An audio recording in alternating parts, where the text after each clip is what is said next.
Hello, and welcome to my channel that I'm now calling The Withered Fig Tree. My name is Randy Silva, and I've been doing podcasts on various Christian topics. I've been doing it for almost a year now. This is my 42nd podcast. But it's the first time that I'm calling this channel The Withered Fig Tree. I've renamed it officially in YouTube.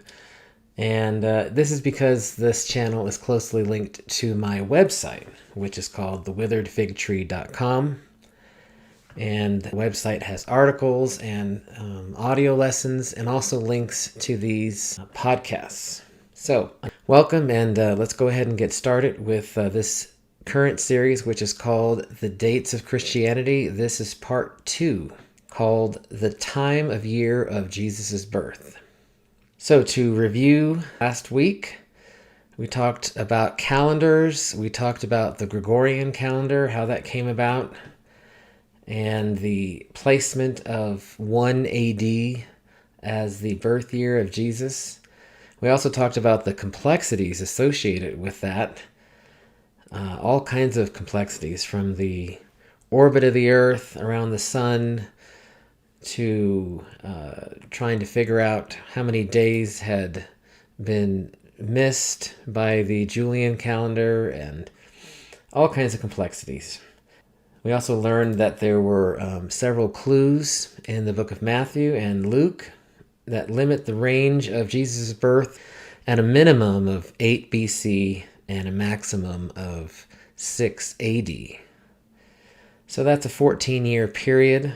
And I would say it's out of the ordinary to be able to date an event that occurred 2,000 years ago with that precision and accuracy. But again, this is no ordinary event. This is the birth of the Son of God, the Messiah, the Christ. And because of that, scholars have sought to be very precise, to be more precise than just this 14-year range, and also to eliminate any inconsistencies. For instance, the idea that Herod died in 4 BC. The Bible makes it clear that Herod was alive when Jesus was born. But then it also talks about a census, and the best they can find in the historical account is the census taking place in 6 AD. So, and that was supposed to happen at the same time as 4 BC, so that would be an inconsistency. Now, when it comes to biblical truths like this, more often than not, the Bible is shown to be true. In fact, I don't know of any situation where it wasn't shown as true. But sometimes for nefarious purposes, historians like to disprove the authenticity of the Bible by such inconsistencies. But time and time again, they're shown to be wrong. And I'm sure that will be the case with Jesus' birth if we can ever make some sort of archaeological discovery that would give us better dating, better understanding as to the censuses that were back then, the dates and timing of the Emperor Tiberius and King Herod the Great. Because of that, I also did some more study myself about this year that Jesus was born.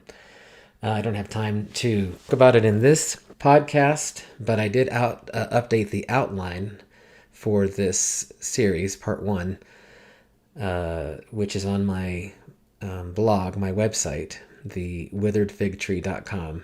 So if you'd like to see more information and the evidences about how to resolve these inconsistencies with the year of Jesus' birth that I covered last week in part 1, then you can look at that outline. My first point that I have here is, are the year and date important?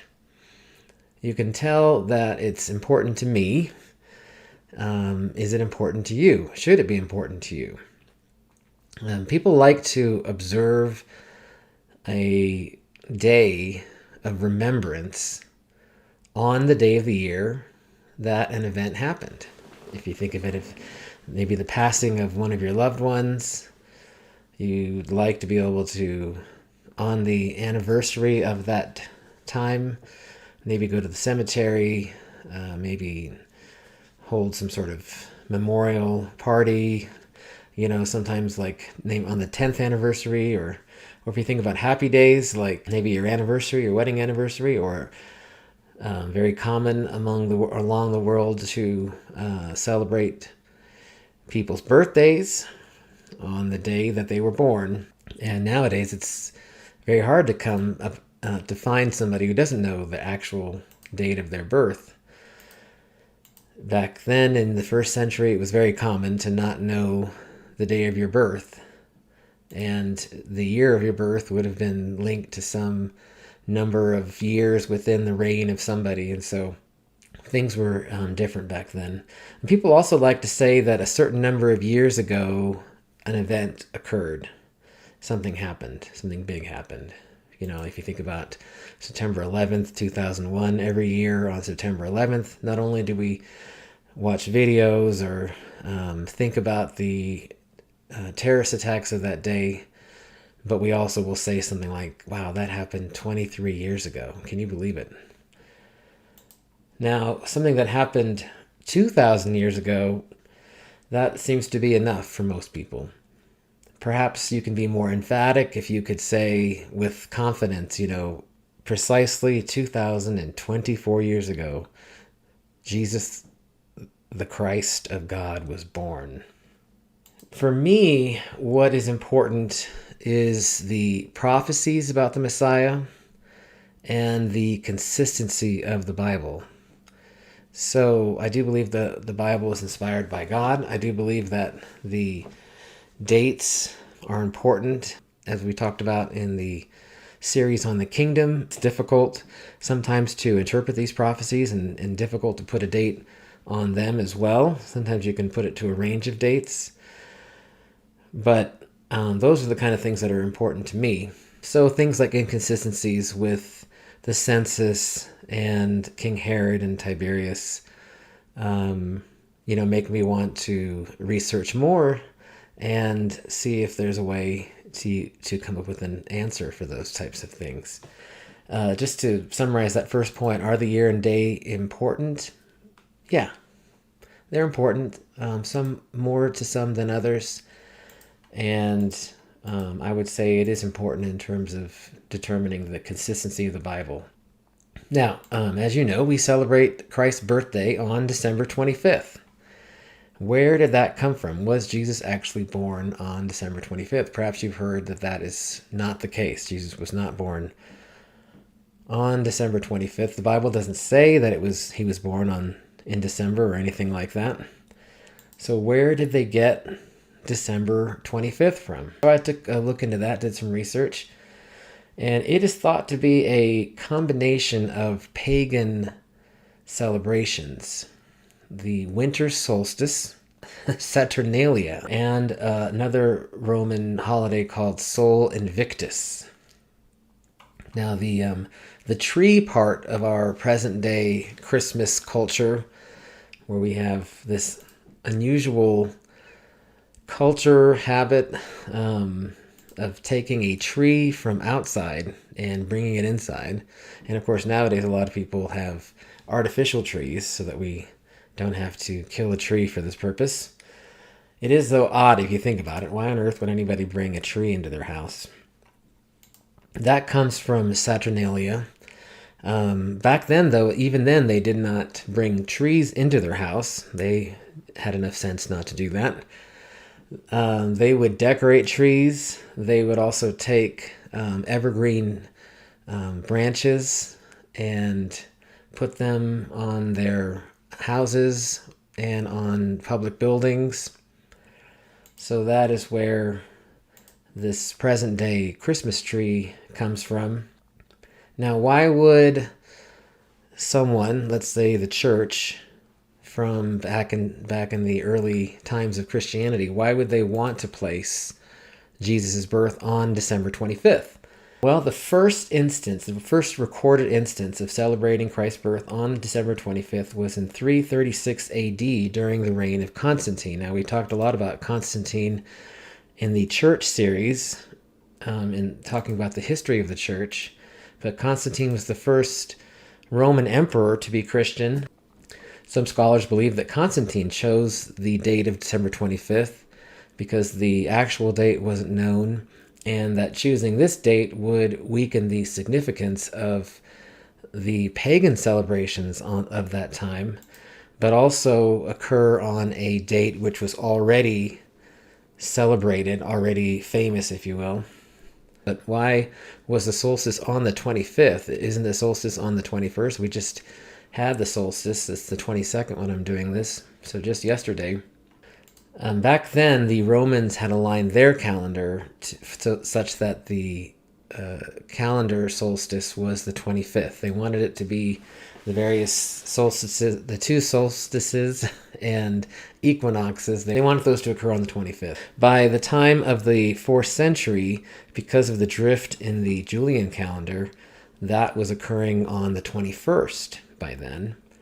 And so that is why the Christian church, when they were making the calendar later on in the 8th and 9th centuries, they wanted to keep it on the 21st. So that's a little bit of a review from last week as well. There is some evidence I found that in the writings of two early Christian writers in the 3rd and 4th century, that was Tertullian of Carthage and Augustine of Hippo in the 4th century, they had connected December 25th to the conception of Jesus. So it is possible that Constantine, or his wife, who was also converted and was very much concerned about the dates of Christianity and had taken a pilgrimage to Jerusalem and so forth, try to find the cross of Christ and other artifacts. It's possible that they had read those things or heard those things and maybe wanted to celebrate that. I don't know. That's a slight possibility. But we'll find here at the next point that I'm coming to that it was definitely not December that Jesus was born and not December 25th.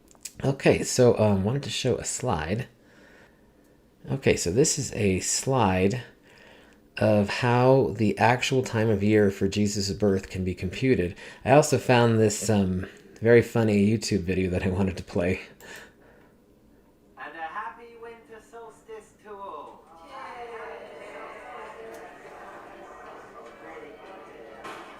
Right, everyone out. This is my party now.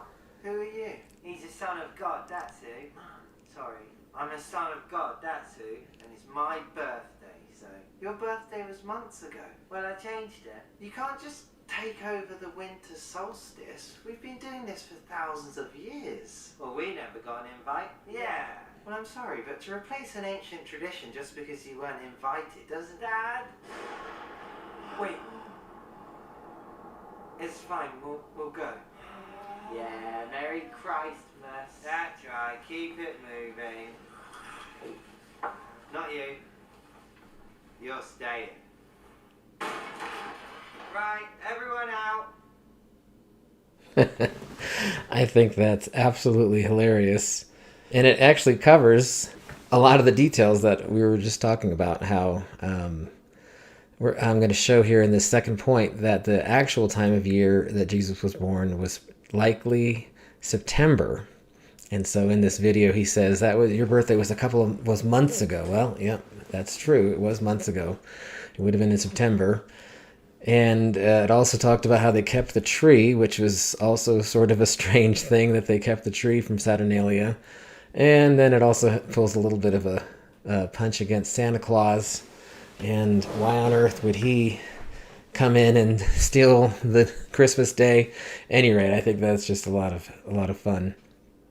So here is how we get the dates or the month of September. It's a little bit complicated, but not as complicated as the coming up with the date, the year 180 or the range of those dates.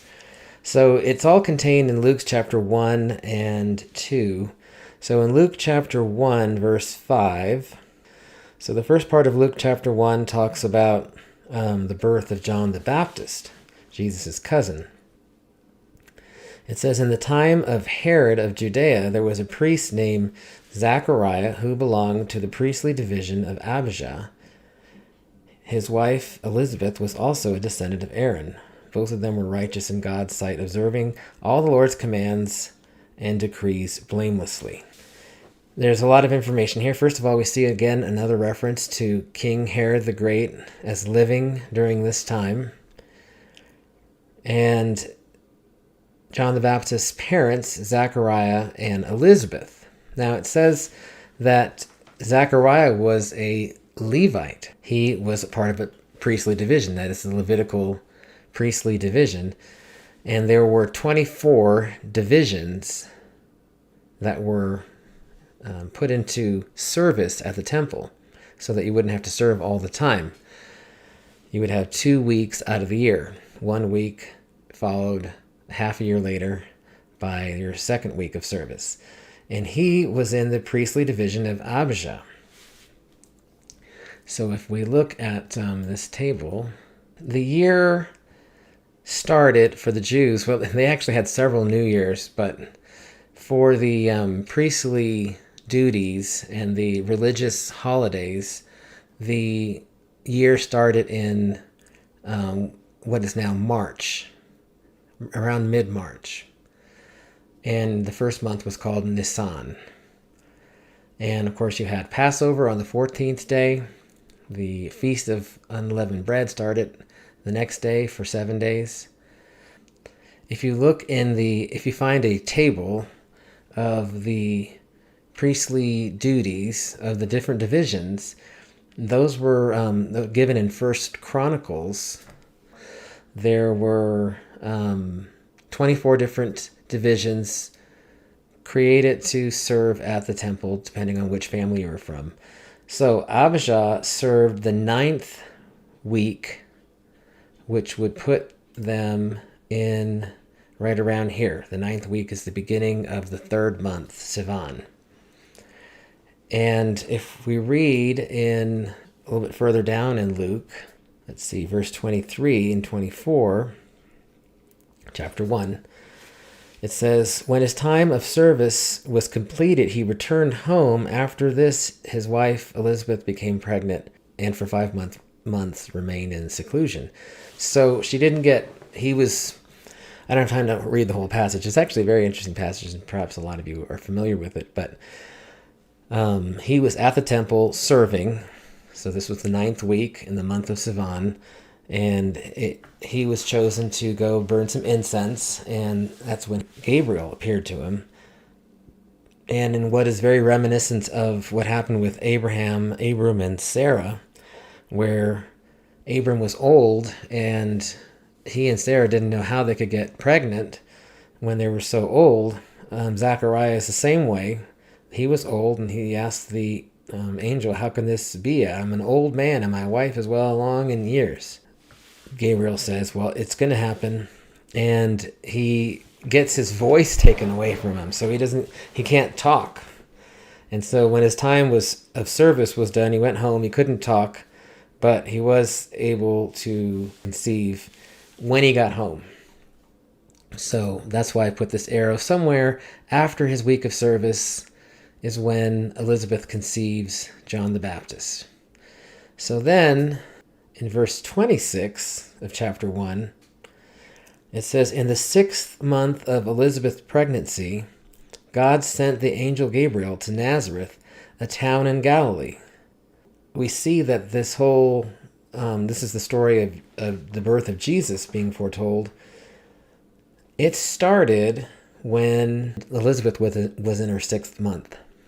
So if we go 6 months after the 3rd month, so that's 1, 2, 3, 4, 5, 6. There we go. Yes, 3 plus 6 is 9. So in the month of Kislev, which is our November-December period, would be Elizabeth in her 6 months, and this is where Mary is conceived miraculously with Jesus.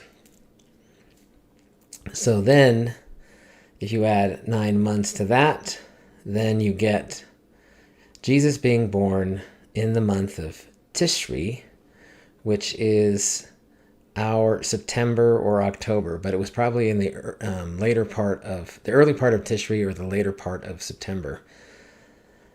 And that would be Mary gives birth 9 months after Elizabeth's sixth month. Now, what's interesting about that, your priestly duties, as I'd mentioned, were 2 times out of the year. So if he was serving in the 9th week, then he would also serve in the 34th week. There's a little bit of computation that goes into that because there were certain times where all 24 priests or divisions of priests served at the same time, and those were on the major holidays. Already, Abijah actually was served in the 8th division, which you'd think would be the 8th week, but it's the 9th week because of Passover. So during the week of Passover, all 24 priests serve at the temple. And so that pushes it off to the 9th week. Same thing with the 34th week. Now, if given the same kind of computations that we just did, if he was serving in September, then Jesus would have been born in March. So it really just puts 2 different times of the year that Jesus could have been born, given the information that is in Luke. It was either September or March. Now, the other piece of information that's given is in chapter 2, verse 8. Chapter 1 is a pretty long chapter. In verse 8, it says, "And there were shepherds living out in the fields nearby, keeping watch over their flocks at night.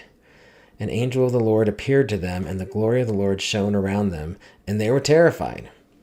So I'm sure everybody's aware of this part of the Christmas story, that the angel appeared, host of angels appeared to these shepherds who were living out with their sheep in the fields nearby in Bethlehem.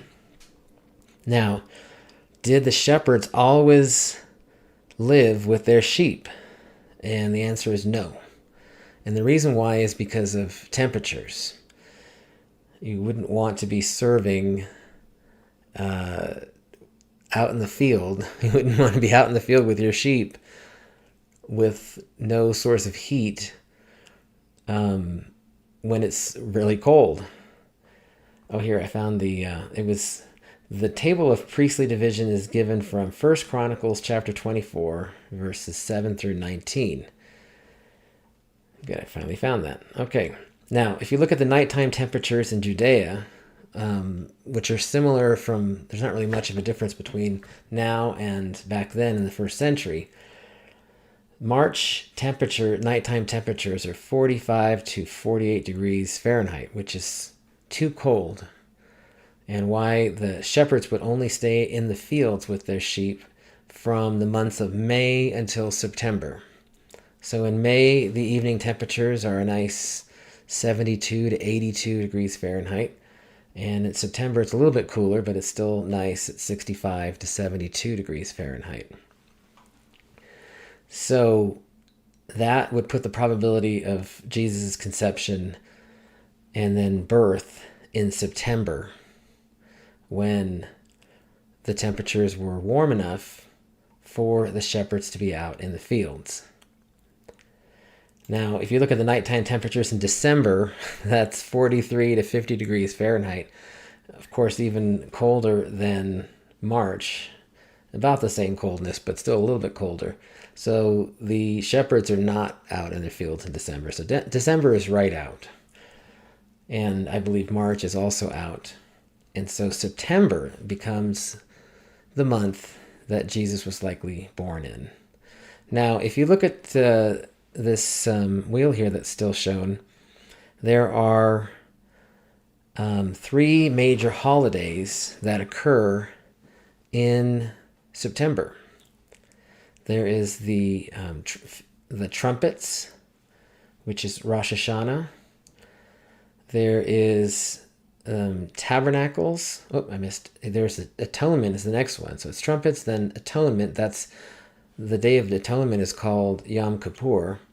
And then there's another holiday after that called Sukkoth, which is the Feast of Tabernacles.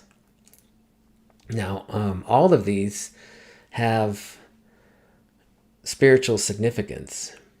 Personally, I think it'd be very interesting. I wouldn't be surprised if Jesus was born on the Day of Atonement, given his atoning mission, or also on the Day of Tabernacles, which was a holiday where they would build little tabernacles like the tabernacle in the temple. It really just meant a tent. And of course, before the temple was built, the tent was, they had a tent as they were traveling around in the desert before they entered the promised land. And so it was in the temple, in the tent, that the Ark of the Covenant and the presence of God would be. And so the Feast of Tabernacles was to represent how they moved around in the desert in this tent, and how the Ark of God had to move around in this tent.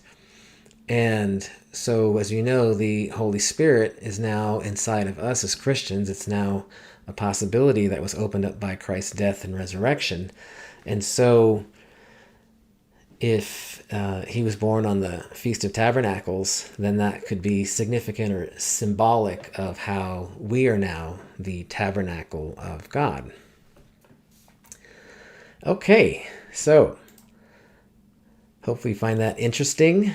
I'll be putting these notes in the outline as well, along with this diagram that I was showing and some links to sites where I found these. And as I was saying earlier, I'm doing this on December 22nd. So for those of you who are watching it at this time, Merry Christmas to you. And I will be doing the next lesson a week from now.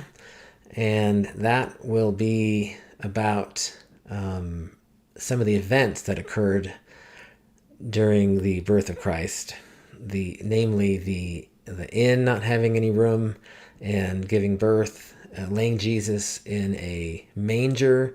So maybe he was born in a stable. Of course, that's the famous nativity scene, right? You see all the animals, and then of course also in the nativity scene is the three magi. So we'll also talk about the star and the magi, and that'll be just after Christmas on the 29th. So thank you very much for joining. Remember to like and subscribe, and have a great evening.